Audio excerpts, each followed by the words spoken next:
Olen Olli Pylsy ja toimin Rajavartiolaitoksen vartiolentolaivueessa pintapelastajana. Mehän ollaan tavallaan niin kuin valtion ilma-alusoperaattori, eli tuotetaan semmoista ilma-aluspalvelua vähän jokaiselle viranomaiselle, mutta pääsääntöisestihän me toimitaan rajoja valvovana viranomaisena ja lisäksi Rajavartiolaitos vastaa meripelastuksessa Suomessa, eli kaikkialla merialueilla tapahtuvat vaikka onnettomuudet, niin siinä vaiheessa Rajavartiolaitos on johtava viranomainen niissä tapauksissa. Tehtäviin kuuluu myös sotilaallinen maanpuolustus ja viranomaisyhteistyö niin kuin kaikkien viranomaisten kanssa Suomessa. Täällä etelän tukikohdissa operoidaan Airbusin H215 lempinimeltään Super Puma -helikopterilla, mikä on keskiraskas meripelastushelikopteri. 5-henkisellä miehistöllä toimitaan. Siellä on 2 lentäjää, joista toinen on helikopterin päällikkö. Siinä hänellä on perämies. Sitten meillä on lentomekaanikko ja 2 pintapelastajaa, joista toinen on AMK-ensihoitaja.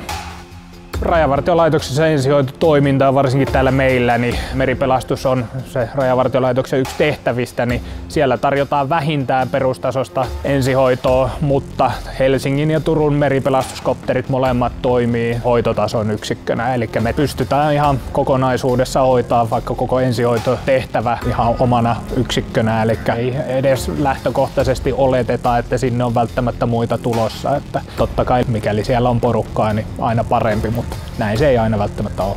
Tietenkin tarvittaessa voidaan kuljettaa myös potilassairaalaan ja varsinkin pitkistä matkoista tai laivoilta niin ollaan huomattavasti nopeammin siellä sairaalassa ilmateitse kuin meri- tai maateitse.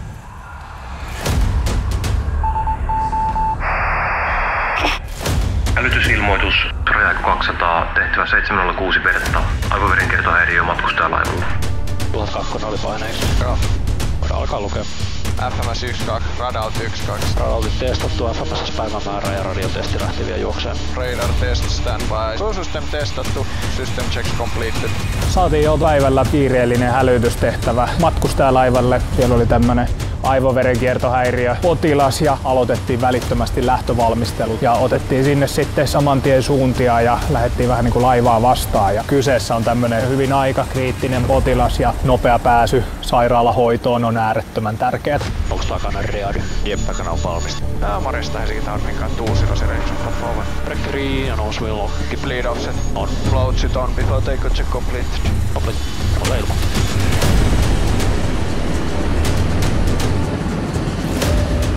Tällaisissa tehtävissä tavoittamisnopeus on selkeästi meidän etuna tässä, eli vaikka laivahan on tulossa satamaa kohti, mutta ennen kuin laiva hidastaa satamaa ja kiinnittää ja ennen kuin ambulanssi tai ensihoito ylipäätään on siellä vastassa tai kohdannut potilaan ja pääsee sairaalaan, niin siihen voi kulua yllättävänkin paljon aikaa, vaikka laiva olisi aika lähellä jo satamaa, joten se on ihan perusteltua, miksi me sinne lähdetään.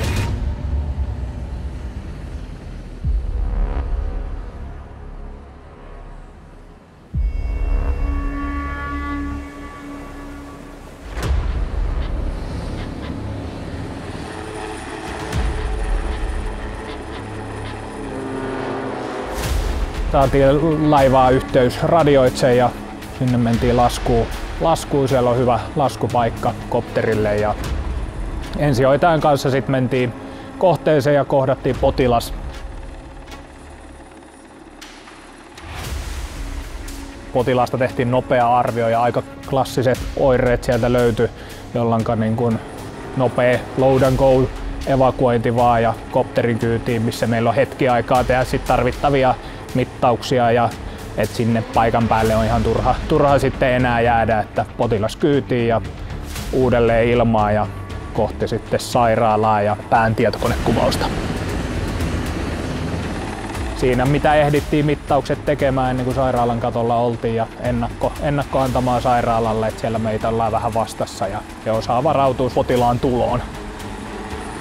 Sairaalaan päästiin ja potilas luovutettiin, että tässä voitettiin huomattavasti aikaa siihen, että se olisi mennyt satamaan laiva ja siitä sitten ensihoidon kuljetuksella kaupungin läpi sinne. Niin aika kriittinen potilas, niin huomattava etu tämmöisissä tehtävissä meistä on kyllä niin kuin saaristo- ja merialueella.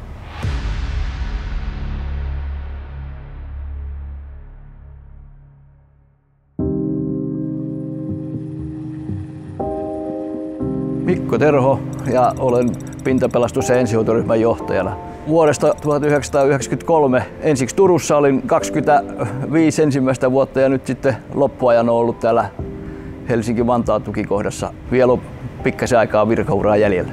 Ensimmäisenä päivystysvuorona Estonia-onnettomuus tapahtui siinä syyskuussa, niin se oli sellainen, mistä virkaura sai lähtölaukauksen. Ja on niitä sitten ollut, ei nyt vuosittain, mutta lähestulkoon muutaman vuoden välein on erilaisia blackout-tilanteita noilla laivoilla. Ehkä ne ihan nämä suuronnettomuudet, mitä tässä on ollut, monipotilastilanteet, niin ne on sitten ne on ollut ne jännittävimmät ja haastavimmat tehtävät muutenkin tässä työssä.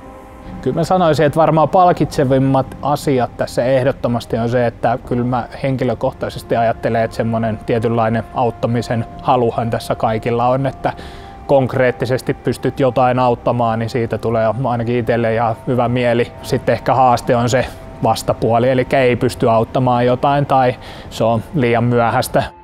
Vaikka Suomen merialueet maailman mittakaavassa on aika pienet, mutta siltikin etäisyydet on aika pitkät ja tietynlaisissa tapahtumissa se aika kriittinen asia, niin välillä se on vähän sitä vasten taistelemista.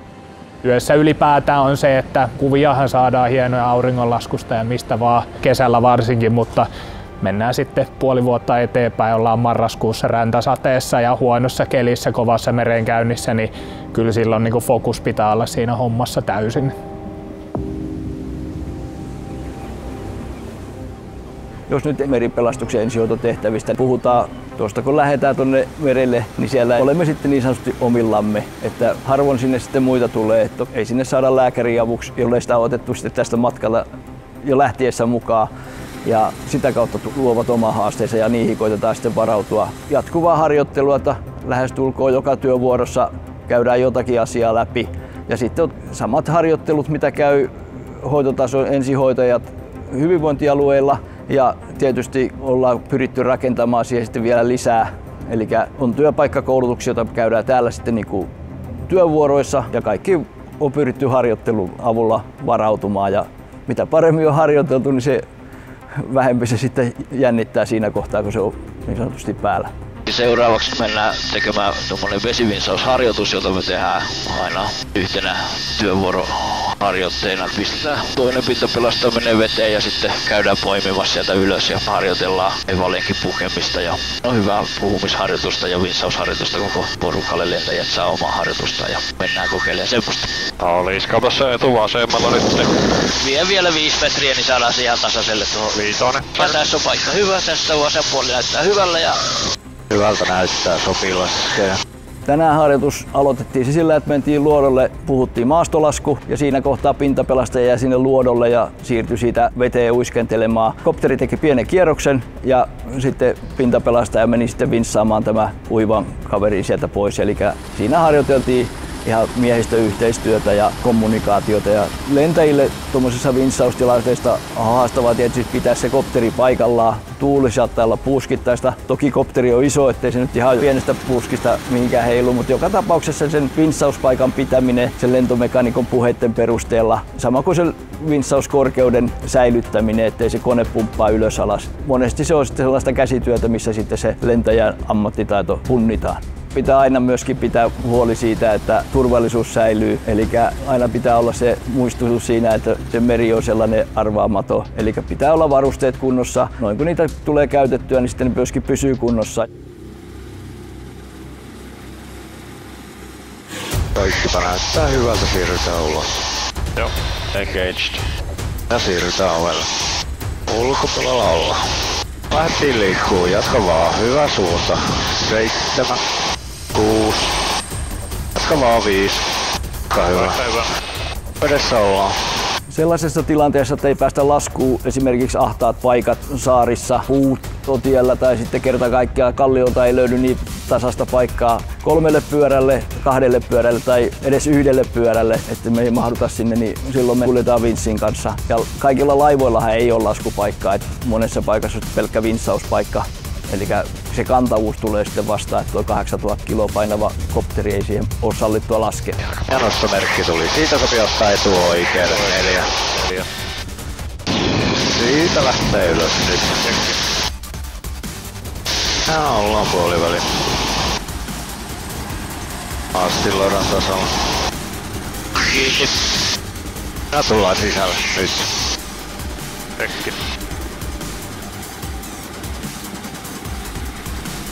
Ovi on kiinni, takana on valmis. Tää lentää ja sopii. Harjoitushan onnistui hienosti. Kaikki pääsivät ehjällä kotiin ja hyvillä mielillä, eikä vesisadekaan haitannut pahasti. Paitsi kuvaaja.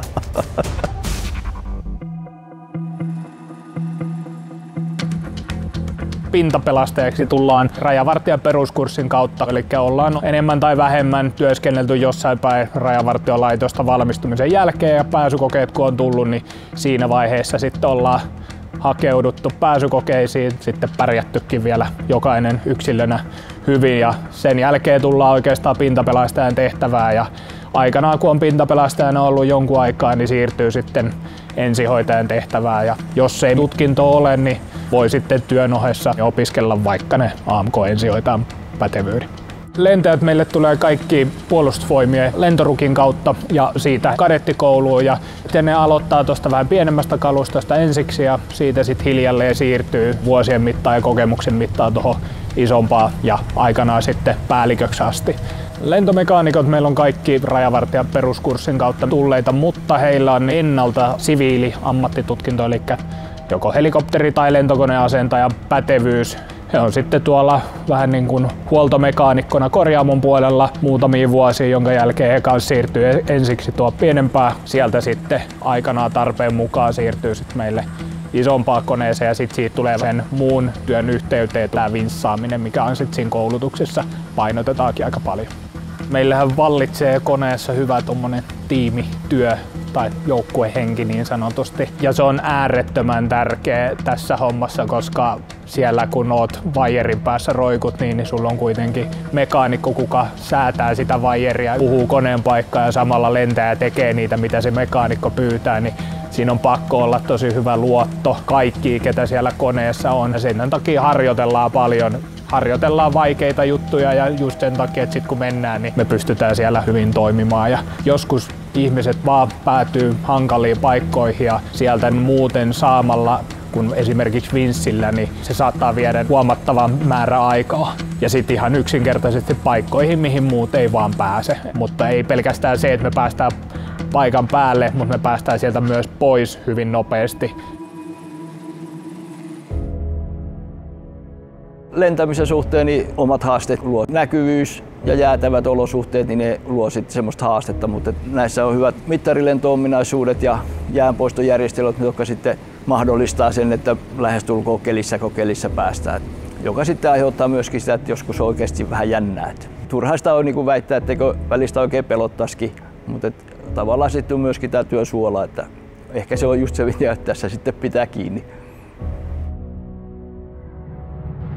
Meidän toiminta-alue on vartiolentolaivojen näkökulmasta koko Suomi, että totta kai pääpaino on tietyissä paikoissa, mutta silti niin kuin toimitaan koko Suomen alueella. Meidän tehtäväkenttähän on äärettömän laaja. Kyllähän se joka päivä välähtää aina vaan, että tästä ei koskaan tiedä, että mihin tästä heilahtaa Suomen maassa. Että luo se ehkä oman mielenkiinnon tähän työhön myös. Että se on se kliseinen lause, että jokainen päivä on erilainen, niin kyllä se vaan tässäkin pätee sitten tähän hommaan. Että et voi tietää, että missä olet tunnin päästä tai mitä on tapahtunut. Että voi massiivisiakin kirjoittaa historiankirjoja uudelleen tai voi olla hyvinkin hiljainen päivä. Että kaikkea siltä väliltä.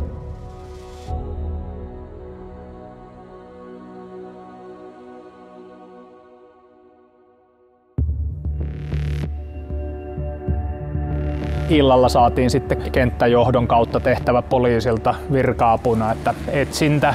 Siellä on vanhempi henkilö kadonnut metsäalueelle, että ihan tarkkaan ei tiedetä, että ei ole saatu enää yhteyttä ja on sen verran puhelimella jo ilmoittanut, että ei oikein tiedä missä enää on, mutta sen jälkeen puhelimesta on akku loppunut. Oltiin poliisiin yhteydessä, pyydettiin vähän lisää tuntomerkkejä ja etsintäalue paikalle, että mihin päin ollaan menty ja mitä he toivoo, että mistä me etittäisiin. Tuossa nyt ei ihan vieressä ole ainakaan mitään. Kaatosta vähän jyrkemmällä vasurilla saa se itselleni tuohon näkyviin. Ollaan myötä tuulessa. Tässä tämmöstä kanjonia. Voi ottaa parkkiin tonne tuulen alapuolelle. Mä käyn sitä nyt tästä nää, mutta Se kohta jossain käppäilee, niin se vilähtää sen verran. Kadonneissa henkilöissä hyvin tyypilliset tämmöiset potilasryhmät on käytännössä muistisairaat ja itsetuhoiset.